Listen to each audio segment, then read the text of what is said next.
শীতের বিদায়ের সঙ্গে সঙ্গে ঋতু পরিবর্তনের প্রভাব আমাদের শরীরে প্রভাব পড়ে। এই সময় সঠিক যত্ন না নিলে সর্দি, কাশি, অ্যালার্জি, ত্বকের সমস্যা ও বিভিন্ন রোগের ঝুঁকি বাড়তে পারে। তাই শরীর সুস্থ ও সতেজ রাখতে প্রয়োজন সচেতনতা ও কিছু বিশেষ সতর্কতা। শীত শেষে স্বাস্থ্য সচেতনতার গুরুত্বপূর্ণ দিক হল শরীরে রোগ প্রতিরোধ ক্ষমতা বাড়ানো, পর্যাপ্ত পুষ্টিকর খাবার ও ভিটামিন সমৃদ্ধ খাদ্য গ্রহণ করা জরুরি। পর্যাপ্ত পানি পান করা, কেননা শীতের পরে শরীর আর্দ্রতা হারায়, তাই হাইড্রেটেড রাখতে থাকা গুরুত্বপূর্ণ। ত্বকের যত্ন নেওয়া, যেমন ময়েশ্চারাইজার ব্যবহার করা ও পরিষ্কার পরিচ্ছন্নতা বজায় রাখা প্রয়োজন। শারীরিক ব্যায়াম করা, সকালে রোদে হাঁটা ও হালকা ব্যায়াম শরীরকে চাঙ্গা রাখতে সাহায্য করে।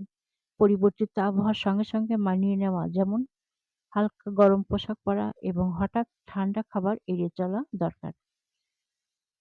অ্যালার্জি ও সংক্রমণ প্রতিরোধ করা, ধুলাবালি এড়িয়ে চলা ও প্রয়োজনীয় ওষুধ সঙ্গে রাখা উচিত। পর্যাপ্ত ঘুম নিশ্চিত করা, ক্লান্তি দূর করতে প্রতিদিন ৭-৮ ঘন্টা ঘুমানো জরুরি। শীত শেষে স্বাস্থ্য সচেতনতা অবলম্বন করলে অনেক রোগ বালাই থেকে সহজেই রক্ষা পাওয়া সম্ভব। সঠিক খাদ্যাভ্যাস, পরিচ্ছন্নতা ও ব্যায়ামের মাধ্যমে সুস্থতা নিশ্চিত করা যায়।